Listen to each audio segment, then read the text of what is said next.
travel camera and compass app. This is in top charts right now. To be honest, I don't know why is that high. I actually thinking maybe this is some scammy app just to collect your data. Take stunning photos where you go with your optimized travel camera. Every snapshot will be tagged with your location, so you always remember where each memory was made.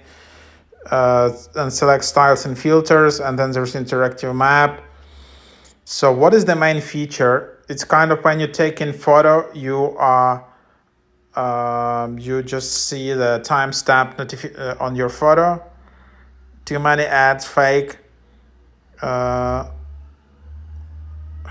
app, not as advertised, waste of time and money. So seems they are running really big ad campaign right now.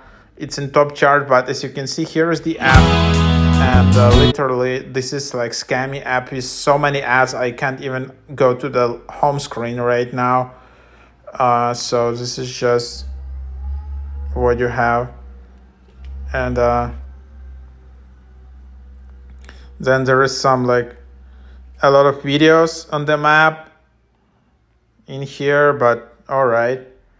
And then you can select compass, you can have cameras. You can take a photo and you will have like a notification in your photo where it was taken. So that's all.